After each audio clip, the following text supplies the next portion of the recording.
tonight in the race for the White House, Republican frontrunner Donald Trump defending his campaign manager's style of throwing out protesters, even as critics cry foul over this video. It shows Corey Lewandowski, the man in the grey suit there, grabbing a protester by the back of the shirt, although he's not the only one who does the grabbing, and that's where the controversy here comes in. Now, he's already facing an assault charge being pressed by a reporter who says he manhandled her. Now, the argument being had there is exactly who grabbed what and did what. It seems, though, no matter what happens, Donald Trump continues to dominate the Republican field.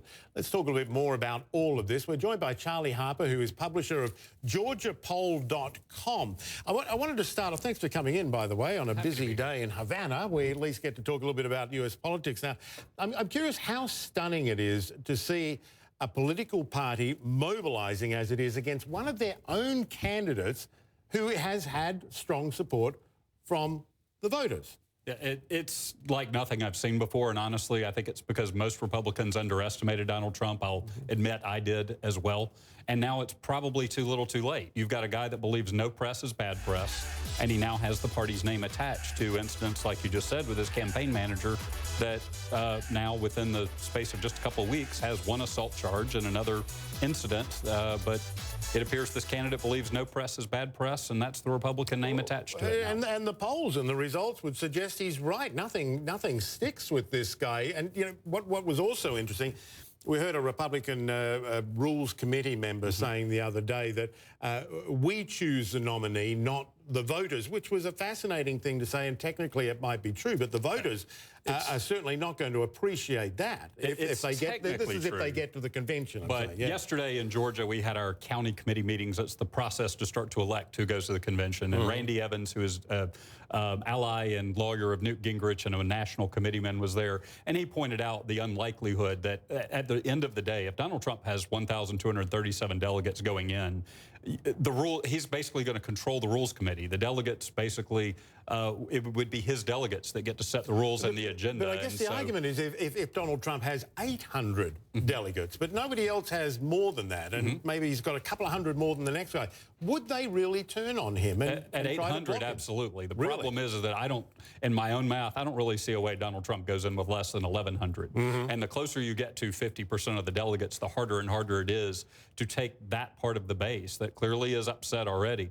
I think Republicans have to realize that the odds of them winning in November at this point are long, and they've got to start doing what's best for the party long term and figuring that out. And I don't know what that answer is, but the reality is it's going to be very difficult to survive not nominating Donald Trump. It's going to be very difficult to survive nominating Donald Trump. Good way of putting it. You know, I'm interested in your thoughts, though, on that that very issue. The whole Donald Trump is the child of Republican strategy, a theory. You know, the party that was against everything in Congress, nothing got done, and at the same time stoking their own base with what many people feel is fear tactics. And what happened was that Trump harnessed that anger. The GOP lost control of it. It's when you've had certain parts of the party run, as you say, an against campaign where everything they're for is really against something, and especially under the presidency of Barack Obama, it's become very easy to say we're for stopping this and stopping this. Well, it's very difficult to stop a president that's willing to use his power at the full extent that he can.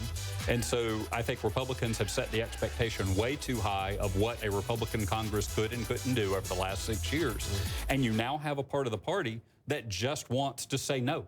And they're defining conservatism as just saying no, and frankly, they've allowed populism to supplant conservatism, and a large number of the voters don't know the difference. And have, let's face it, been saying no for 4 years. I mean, that was the aim after he was elected, was to make him a one-term president. But to the point that you made, either way, coming out of this, whether Trump's the candidate or not, the party is hurt. How do they recover? How do they get back to the conservative base? Because a lot of people are arguing that, you know, Donald Trump's not a conservative, but neither are the people who are voting for him. Well, one of the problems is Republicans have internalized the idea that compromise is bad. And yet Donald Trump is a deal maker. He's actually saying, I'm going to cut deals. You're not going to get all of what you want. So I think Republicans are going to have to quit looking at process and quit looking at, I get everything I want or no one gets anything, because in this election cycle, they're about to stand to get nothing for another 4 years again, possibly lose the Senate. Over that, they're going to have to, Republicans will have to take a long look at what they stand for, and they're going to have to start understanding that you do have to actually compromise a little bit to build a coalition that gets 50% plus one of the votes, because if you don't get 50% plus one of the votes, it doesn't matter what your principles are, because it's going to be the other team that's going to be enacting their principles, not yours. Yeah. And that's a lesson we seem to have lost. And, an electorate that's annoyed with it. Yeah. I wish we could talk more. Charlie Harper, publisher of GeorgiaPol.com. Thanks for coming in. Glad to be here. Thanks. All right. Meanwhile, the US president and his family touring a city that for decades has been a thorn in Washington's side. We're going to show you what Barack Obama is doing in Havana, Cuba. We're live in the Cuban capital next.